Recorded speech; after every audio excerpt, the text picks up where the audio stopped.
esperando que todos ustedes pues se encuentren sin novedad, habiendo gozado de un merecido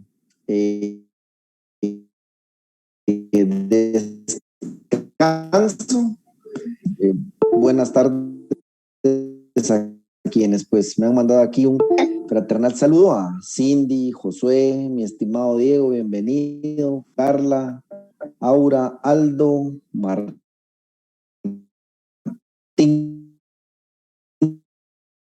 Miguel, los mensajes. Para alguien que preguntaba ahí el tema de la asistencia, pues buenas tardes, Ronnie, Marisol, Jennifer, mi estimado Ángel Sea, qué gustazo tenerlo por acá. Glenda, Diego, bueno, a todos los que se están conectando porque ya se me hace...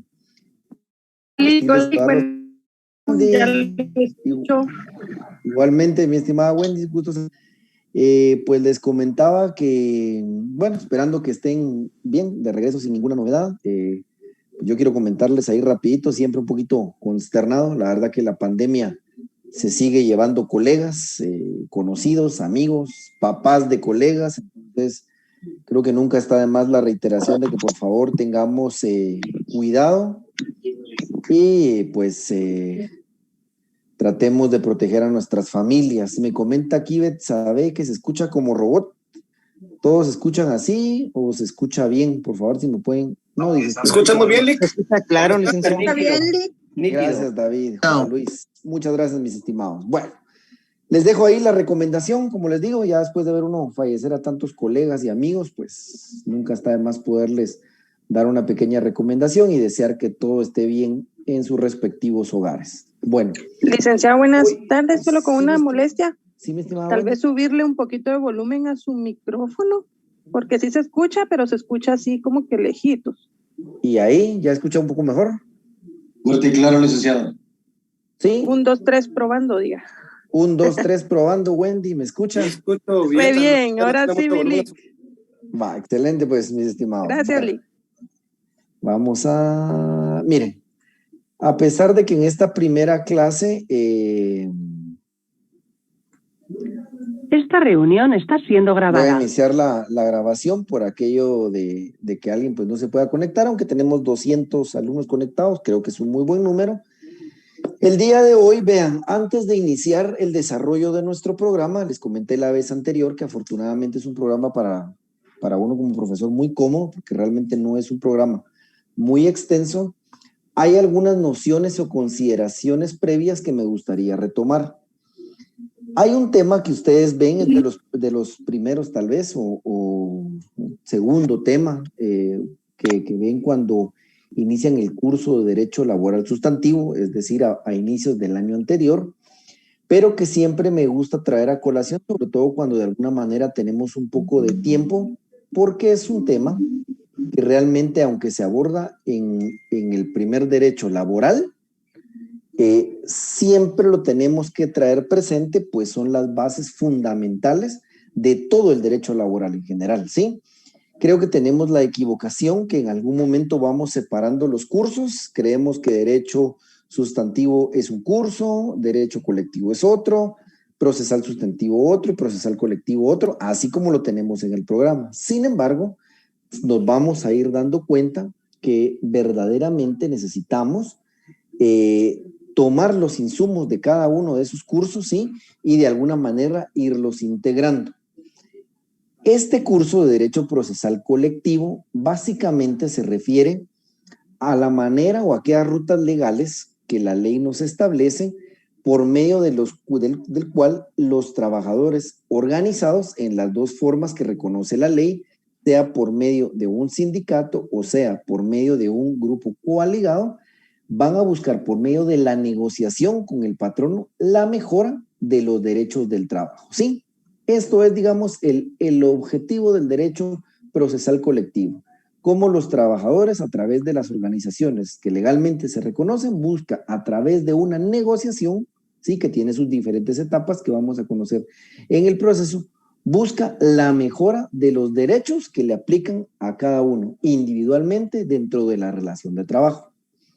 Pero para poder llegar a realizar esta negociación colectiva es necesario siempre poder tener presente algunos principios propios del derecho procesal colectivo, que como lo veremos probablemente en la siguiente clase del día miércoles, que van a ver ustedes que habrán algunos principios que son similares al proceso individual de trabajo, y van a ver cómo el derecho procesal colectivo tiene algunas peculiaridades o principios, sí, sui generis, que le son aplicados únicamente a este proceso. Sí, aquí nos vamos a topar con esta particularidad, que el trámite, sí, del juicio ordinario laboral es totalmente distinto al proceso colectivo, ¿sí? Son dos procesos totalmente colectivos que tienen algunos principios que coinciden y otros muy particularmente que le aplican a cada uno. Bueno, ¿con qué quería empezar el día de hoy? Miren, pues, tenemos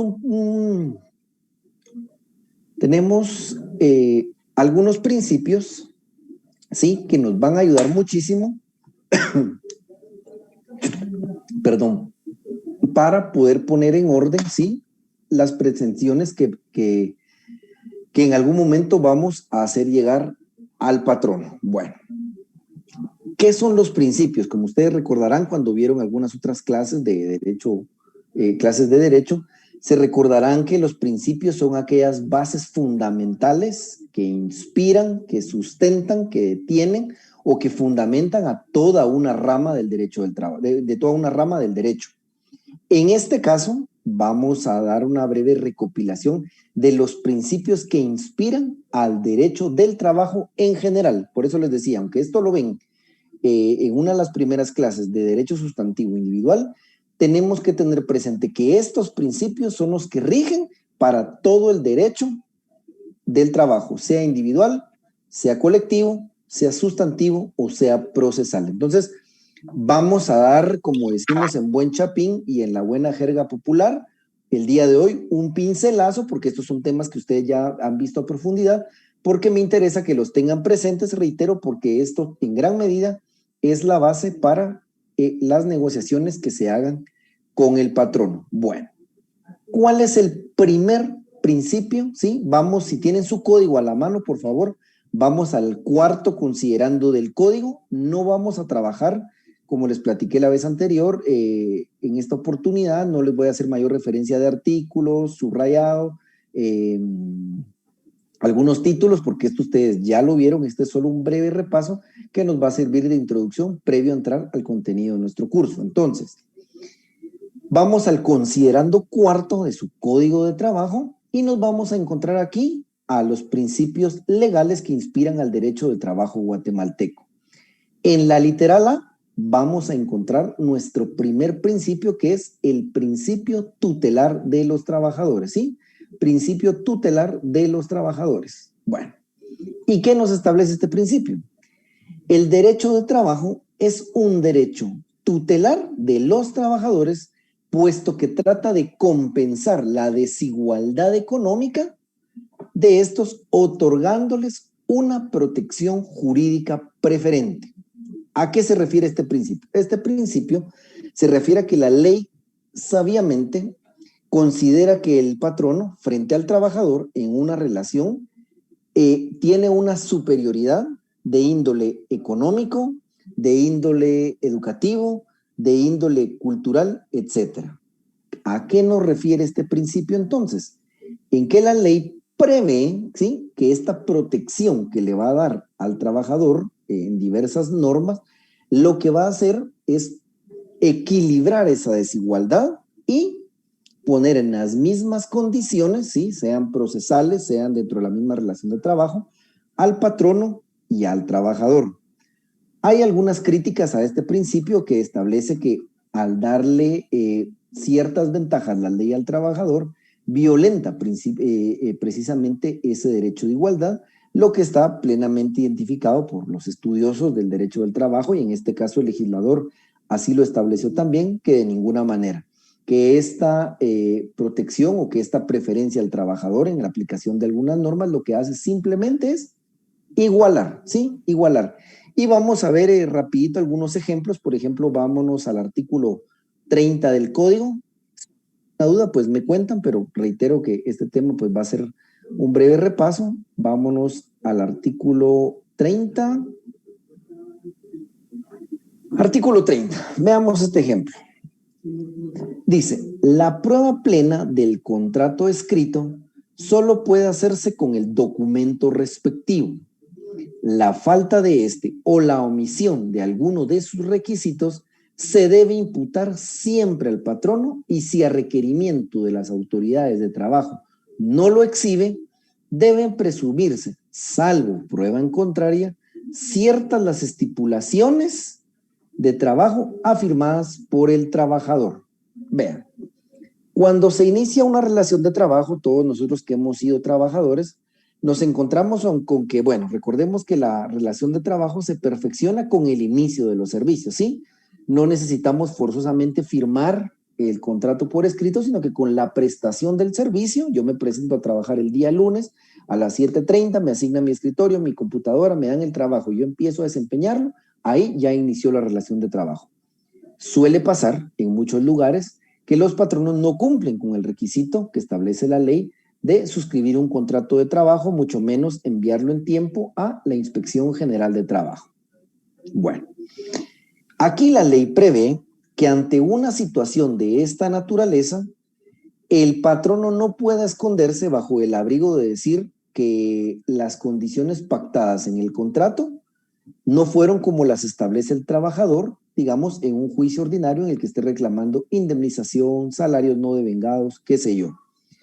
El legislador en este artículo ha previsto, ¿sí?, que en esa desigualdad o en ese abuso que pueda haber del patrón, le traslada esa carga de probar lo estipulado en el contrato al patrono. Esto quiere decir que obliga al patrono a suscribir un contrato, a que efectivamente las condiciones se van a plasmar en un documento y que si el patrono incumple o, por el contrario, otro escenario, si suscribió un contrato que le es favorable al trabajador, pero no lo quiere poner a la vista del juez porque le va a ser desfavorable en el juicio, la ley prevé que entonces se tenga por cierto lo que ha establecido el trabajador. ¿Sí? Aquí hablamos entonces de esa situación en la que la ley otorga ciertas protecciones al trabajador y equilibra esa desigualdad que en algún momento pueda haber. Otro ejemplo rapidito lo podríamos encontrar tal vez en el artículo 78. Ustedes se recordarán, esto lo vieron despacito el año pasado.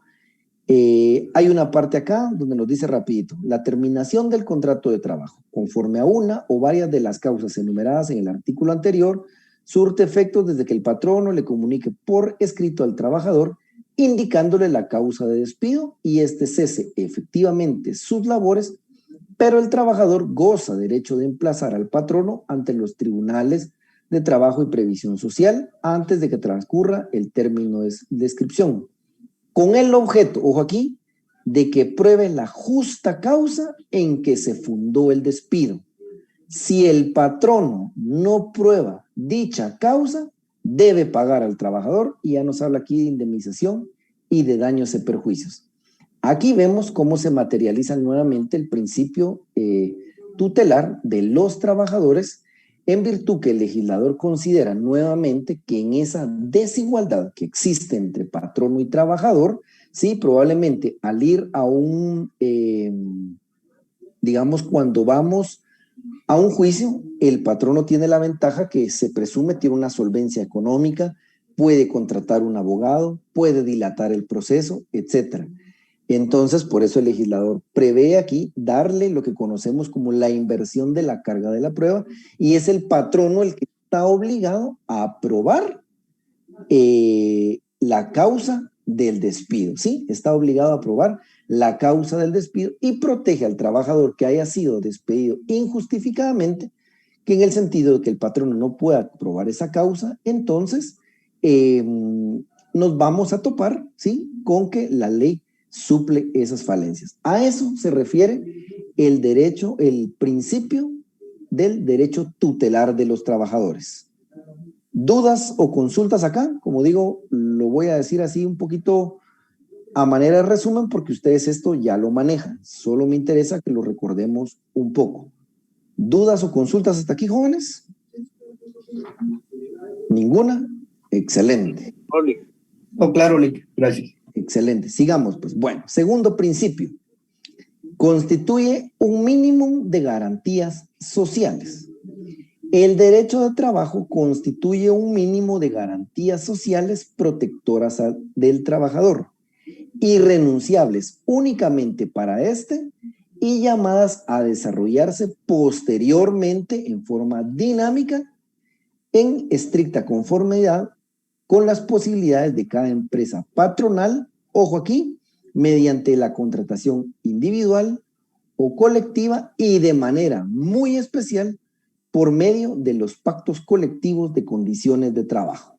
¿Sí? Bueno, ¿a qué se refiere este principio entonces? Este principio se refiere a que lo que la ley establece, ¿sí?, como derechos y garantías del trabajador son mínimas. Es decir, son apenas el punto de partida en los derechos y garantías del trabajador. Es decir, son susceptibles de ser mejoradas, nunca de ser disminuidas. El ejemplo más clásico de estas garantías es, por ejemplo, el salario mínimo. Cada año la Comisión Nacional de Salario hace la propuesta, se fija un salario mínimo y el salario mínimo, como su nombre lo indica, es solo el punto de partida. Nadie puede ganar por debajo de lo que establece ese monto. De acorde a las posibilidades del patrono, del trabajo que desarrolla y demás, pueden ganar un poquito más o el doble, pero hacia arriba. Nunca, ¿sí? Nunca menos de los requisitos mínimos que establece la ley. Por ejemplo, las vacaciones que nos establece la ley establece ciertos días que anualmente debe descansar el trabajador. Bajo ningún concepto se puede reducir ese número de días de vacaciones. Al contrario, se pueden ir aumentando, pero nunca disminuyendo. A eso se refiere este principio, ¿sí? Lo que la ley establece es lo mínimo. Sí se puede mejorar. Por eso encontramos acá que nos dice que son irrenunciables únicamente para este, es decir, irrenunciables únicamente para el trabajador. El patrono sí puede, desde su perspectiva, renunciar a esas garantías mínimas, es decir, el ejemplo, regresemos nuevamente, ejemplo clásico del salario mínimo, podríamos ver que en algún momento el patrono puede pagar, si sus posibilidades así se lo permiten, arriba del salario mínimo a algún trabajador. Mi estimada Evelyn, ¿quería hacer alguna consulta? Muy buenas tardes, licenciado. Sí, fíjese que al respecto tengo una duda en relación a, por ejemplo, los bonos de producción que a veces algunas empresas ofrecen. Como eso va en relación a la productividad que pues tuvo la empresa en general. Por ejemplo, yo tengo el caso cercano del ingeniero Pantaleón. Cuando ellos tienen una buena producción, algunos ingenieros ganan un bono de producción y algunas veces hasta viajes y demás. En ese sentido, para cuando son las indemnizaciones, ¿eso entra dentro del salario o quedan fuera? No, mi estimada Evelyn, esos bonos de productividad y demás ventajas económicas normalmente no las calculan dentro de lo que es la indemnización. La indemnización normalmente va solo sobre el salario base, que es obviamente la remuneración mensual por un determinado trabajo, y estos bonos de productividad, como su nombre lo indica, como dependen de otras variantes, son solo un incentivo que se toma como ventaja económica al momento de la relación de trabajo, pero no entran al cálculo de la prestación de indemnización, mi estimada Evelyn. Ya, perdone, y la segunda parte de mi pregunta es, por ejemplo, yo también he sabido que en algunos casos, algunos vendedores no tienen un salario fijo, sino que solo ganan por comisión. En ese caso, ¿cómo pueden ellos ver esa situación? Digamos, porque, digamos, se puede sacar un promedio de lo que ganan más o menos mensualmente, pero, digamos, eso entra solo como comisión, no como un salario como tal. Sí, lo que pasa, mi estimada Evelyn, ahí podemos estar frente a una mala práctica. Recordemos que no por el hecho de que alguna empresa proceda de determinada manera quiere decir que el proceder es correcto. Muchos incluso lo que hacen es simular otro tipo de contratos que más o menos a esto iba acá, simulan relaciones mercantiles o relaciones comerciales cuando lo que realmente es una relación de trabajo. Por ejemplo, estas famosas ventas normalmente tienen a los trabajadores con horario, en un lugar determinado, con funciones, entonces es una relación de trabajo. Lo disfrazan, reitero, sobre un contrato de mercantil en el que aparentan que es una relación comercial, en el que le dan alguna mercadería, él funciona como intermediario y gana con base en lo que logre colocar el producto a un precio más favorable.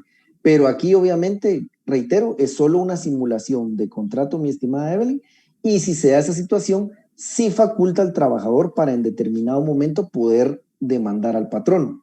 ¿Qué es lo que les digo? Siempre me hacen esta pregunta en derecho del trabajo, en las clases de derecho del trabajo.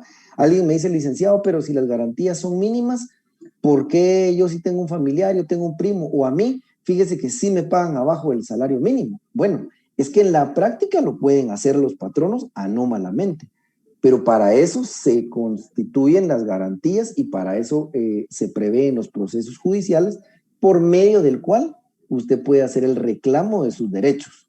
Ahí vamos, mi estimada Evelyn. Digamos, puede ser una práctica recurrente en la calle, pero no por eso es legal. Pero para declarar la legalidad está la vía oportuna, que en este caso muy particularmente sería el juicio ordinario laboral, mi estimada Evelyn. No sé si buenas noches, solo como una acotación. Igual, bueno, yo trabajo en ventas, pero yo sí tengo mi sueldo fijo, más las comisiones, aparte horas extras, y en caso, porque me cambiaron de plaza, también tengo el bono, pero, o sea, como usted bien dice, ¿verdad? La empresa pues nunca va a perder. Obviamente en mi contrato está el sueldo mínimo y obviamente cuando hacen una liquidación va en lo que está plasmado en el contrato, que es el sueldo mínimo. Sí, exacto, porque lo manejan por comisiones, que no necesariamente es ilegal o malo, realmente son como bonos de productividad. No va a ganar lo mismo el que vendió 100 teléfonos en una empresa de telefonía a alguien que vendió 5. Pero eso es muy distinto, digamos, al caso que planteaba Evelyn, donde suplen el salario tratando de simular una relación comercial. Cada relación de trabajo tiene sus matices distintos, pero lo que yo siempre les digo es que tengan presente que no por el hecho, o sea, que la ley en primera instancia no obliga ni le dobla el brazo a un patrono para que se apegue formalmente a ella, sino que la vía para hacer los reclamos respectivos entonces suelen ser estos procesos judiciales que estamos estudiando en clase. Adelante, mi estimado Diego. Solo perdón porque Diego tenía levantada la mano. Bueno, los dos Diegos. Adelante, Diego. Gracias, Lick. Yo tengo una... Sí, adelante. Yo tengo una duda conforme al tema de las vacaciones. Ajá. Que como usted bien dijo, se acumulan, ¿verdad? Como una de las garantías mínimas que tienen los trabajadores. Yo tengo una duda sobre si se puede tomar la decisión de que se paguen dichas vacaciones. No, recuérdense, miren, voy a tratar de que no nos salgamos tanto del tema porque ya nos estamos metiendo a temas que son más de derecho sustantivo del trabajo, pero para contestarle muy puntualmente, mi estimado Diego, no. Las vacaciones no son compensables en dinero. Eso lo establece la ley porque la naturaleza de las vacaciones es el descanso del trabajador, que pueda reponer las fuerzas. Entonces, la ley lo establece. No tengo a la mano ahorita el artículo, mi estimado Diego, pero no, la ley es clara al manifestar que las vacaciones no son compensables en dinero. Entonces, suele pasar que algunos trabajadores reciben, digamos, les deben 5 periodos vacacionales y se las pagan, pero al final de la relación de trabajo demandan al patrono por esas vacaciones y los juzgados les resuelven desfavorable. Artículo 133, dice Diego del Cid. Gracias, mi estimado Diego. Entonces, para dejar en claro, y una última consulta, si no es...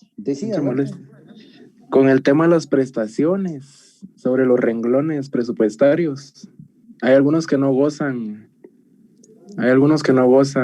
prestaciones, ¿verdad? ¿Cómo es que el 022 sí goza y el 029 o 189 no gozan dichas prestaciones o garantías mínimas, como bien dice? Miren, como les digo, para no desviarnos mucho del tema, tratar de ser muy concreto en eso, es que vean, lo que pasa es que la naturaleza del renglón 029 es servicios técnicos y servicios profesionales. Vamos a dar el ejemplo de los servicios profesionales. La naturaleza del renglón 029, supongamos que a mí como asesor, como abogado me contratan en el Ministerio de Gobernación bajo el renglón 029, significa que yo no voy a tener horario, no voy a tener un jefe, no voy a tener equipo asignado, sino que desde mi oficina yo voy a trabajar asesorando, emitiendo dictámenes o asistiendo a reuniones muy puntuales al Ministerio de Gobernación como consultor externo. Por eso es que no gozan de prestaciones, porque son servicios, como su nombre lo dice, técnicos o profesionales, no en relación de dependencia. Sin embargo, es de todos ustedes sabido que existe una mala práctica en el Estado en el que disfrazan la relación de trabajo en el renglón 029, sea servicios técnicos o servicios profesionales, y resulta que hacen ir a la gente con horario, firman entrada y salida, les dan tarjeta de responsabilidad, les dan instrucciones por medio de circulares, etcétera. Y eso es lo que deriva en una de las mayores falencias que tiene el Estado, es que cualquiera de las personas que tuvo en esta condición demanda, sí, por prestaciones al Estado, y normalmente las ganan. ¿Oyeron? De verdad que yo he visto, de 100% de casos que he visto, no sé, 90, 95, quizá el que no ganó es porque sí, de verdad no quiso manipular el sistema, pero hay una mala práctica en el Estado de simular la contratación. Por eso, mi estimado Diego, que fue el que me hizo la consulta, es que no gozan de prestaciones, porque su relación legal o regular es que no tienen una condición de trabajadores con la institución, sino como un, digamos, consultor externo, ¿verdad, mi estimado Diego? ¿Qué tal, Lick? Buenas tardes. Adelante, adelante, mi estimado. ¿Qué tal, Lick? Solo con relación de la pregunta de la compañera Evelyn, que ella decía que las indemnizaciones se hacían en cálculo. Pues hay que definir bien entre prestaciones y indemnización, que es una cosa muy diferente. Bueno, es que en el resto de las prestaciones seguramente tampoco integrarían las comisiones, mi estimado Diego. Exacto, entonces por eso hacía yo la diferencia, porque en prestaciones laborales no va a ser lo mismo de indemnización, ¿verdad? Son dos cosas diferentes. Sí, porque hay ella... que hacer... Ajá, exacto. Sí, hay que hacer ahí muy bien la separación de ambos rubros, mis estimados. Bueno, ¿no hay más dudas por acá? Bien, seguimos entonces con el desarrollo. Bueno, estamos en el principio de garantías mínimas, que reiteraba, son apenas los derechos y garantías que solo son sujetos para el trabajador de ser mejorados. Hablábamos que incluso, o a comentarles iba incluso, que si hubiese una condición, ¿sí? Supongamos que en esta necesidad de trabajo viene un patrono, supongamos ahorita el salario mínimo 3,000 quetzales, y el patrono le dice a algún trabajador, mire, yo lo contrato, pero la situación está tan complicada que yo le voy a pagar de salario mínimo 2,700. ¿Acepta o no acepta? Si no, yo me consigo a alguien más. Una persona podría aceptar, firman el contrato, pero en cualquier momento o al final de la relación laboral puede demandar que no le pagan el salario mínimo y este trabajador seguramente va a ganar ese juicio. Sí, es decir, que se consideran nulas ipso iure todas las normas, aún con consentimiento del trabajador, que vayan en contra de sus derechos o garantías. Sí, recordemos, son mínimas, son protectoras del trabajador e irrenunciables para el trabajador. Ni siquiera el trabajador puede dar su consentimiento para decir, yo acepto que mis condiciones sean rebajadas. Al respecto, miremos rapidito algún ejemplo también. Vamos a avanzar para no ocupar otra clase en estos temas. Veamos el artículo 12, principio de irrenunciabilidad de derechos. Son nulos ipso iure y no obligan a los contratantes todos los actos o estipulaciones que impliquen renuncia, disminución o tergiversación de los derechos que la Constitución Política de la República, el presente código, sus reglamentos y las demás leyes y disposiciones de trabajo o de previsión social otorguen a los trabajadores, aunque se expresen en un reglamento interior de trabajo, un contrato de trabajo u otro pacto o convenio cualquiera. ¿Sí? Solo para que lo dejemos entonces en claro. cualquier disposición, aún de común acuerdo de las partes, es decir, con acuerdo del trabajador, no surte efectos legales. Bueno, y aquí finalmente destacaría lo que nos dice que se pueden mejorar estos derechos y garantías mínimas por medio de los pactos colectivos de condiciones de trabajo, que reitero, es la naturaleza de lo que vamos a ver este curso. La mejora de las condiciones de trabajo, ¿sí? Es decir, en una institución, en una empresa, ya existen las condiciones de trabajo y lo que hace la negociación colectiva es buscar la mejora, ¿sí? Para todos los integrantes de la empresa o la institución en sus derechos laborales. Cuando llegue el momento, como se oye en negociación, se podría malentender, esto lo vamos a ver despacito, que cuando hablamos de negociación se podría presumir de que, bueno, el patrono va a dar algunos beneficios, pero de repente le va a pedir al trabajador que renuncie sobre algunos derechos. Quiero adelantarles, pero reitero que lo vamos a ver despacio en su momento, no se trata de eso. El trabajador puede negociar solo sobre las pretensiones que presente. Nunca, ¿sí? Nunca sobre los derechos mínimos que la ley le establece. Gracias, mi estimado Edgar, por hacernos la referencia ahí al artículo 106. Por eso les decía al inicio que hoy no voy a profundizar tanto porque hoy es solo una clase de repaso para que ustedes tengan presente algunos aspectos importantes previo al desarrollo del curso. Bueno, tercer principio.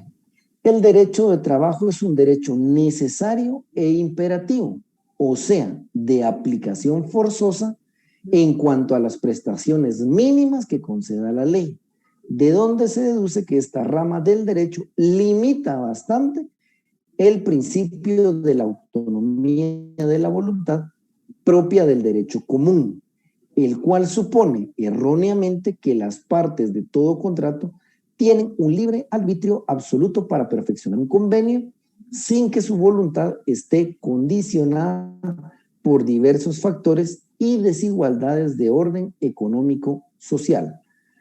Bueno, aquí creo que también es sencillo. Ustedes se recordarán cuando vemos, ahorita leí la literal C, ¿oyeron? Del cuarto considerando, espero que lleven la lectura en sus códigos.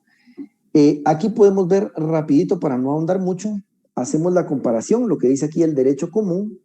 En el derecho civil, pongamos de ejemplo una compraventa, usted va a vender un teléfono, ¿sí? Y resulta que usted le puede poner el precio y pactar las condiciones de entrega que usted considere pertinentes.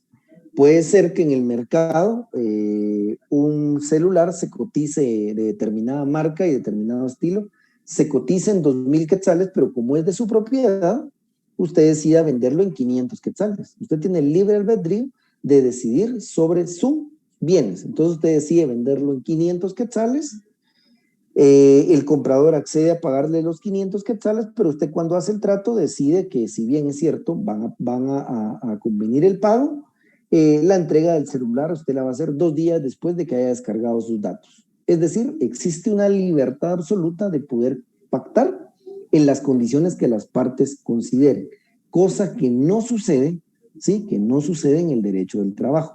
Aquí, como la ley nos lo establece desde el principio, es imperativo, ¿sí?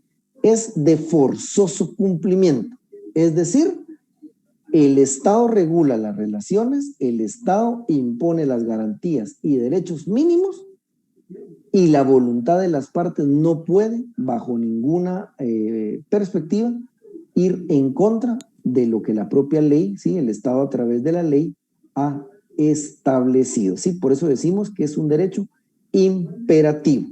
Bueno, vamos al siguiente principio, es un derecho realista y objetivo, establece.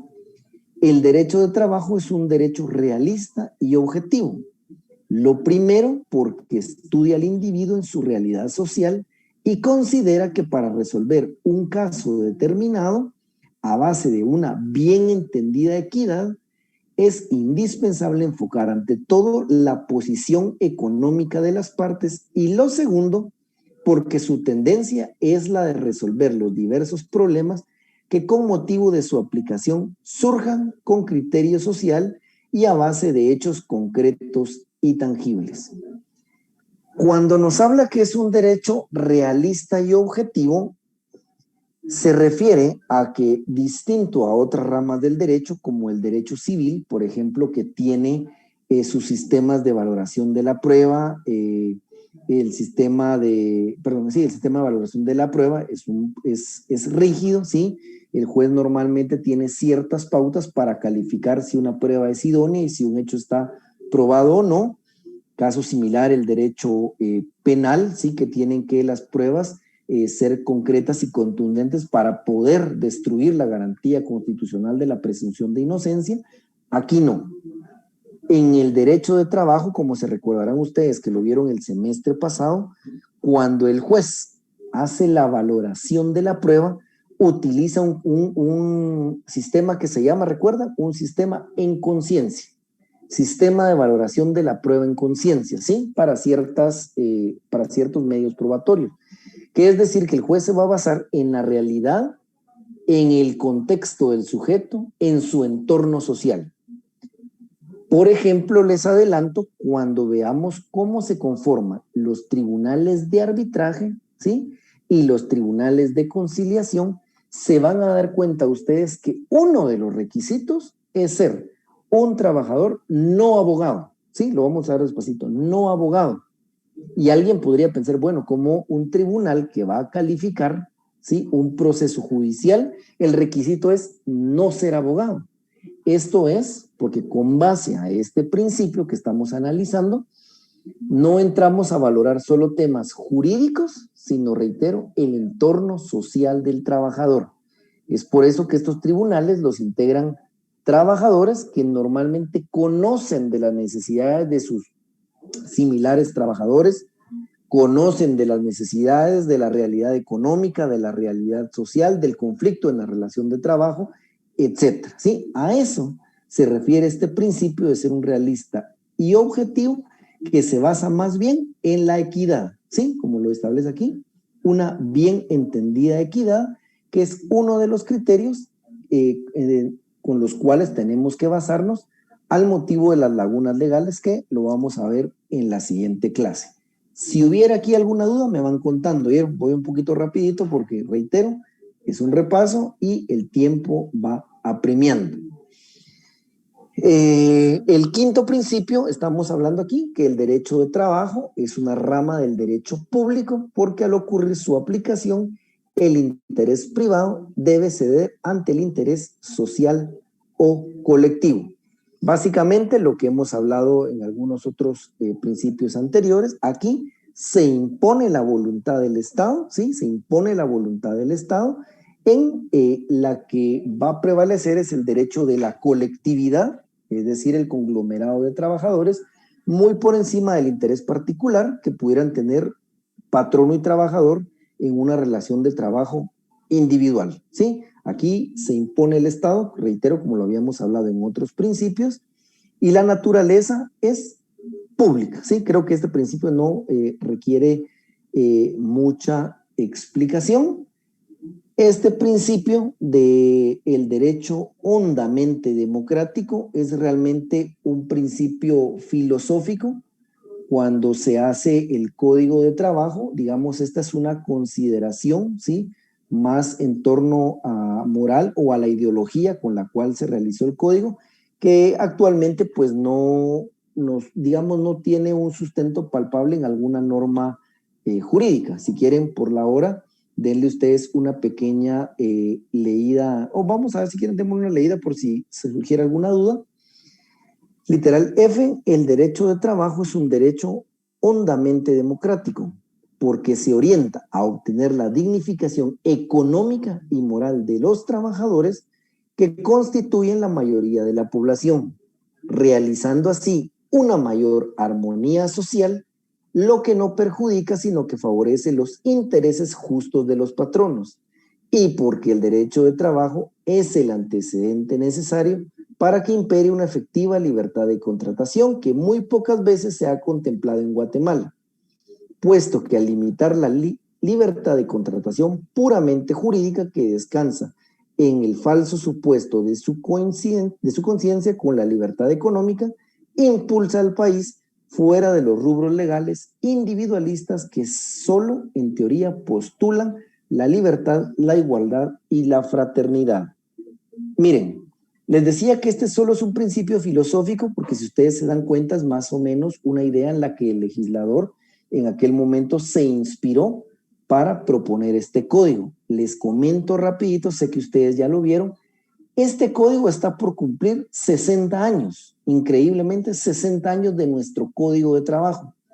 Si ustedes buscan en los antecedentes y en la historia, antes de este código, ¿sí? Antes de este código, antes de las gestas revolucionarias de los años 40, ¿sí? La primavera democrática, antes de ese movimiento social, los invito a que indaguen, básicamente, oigan lo que les digo, básicamente en Guatemala todavía se regulaba la esclavitud.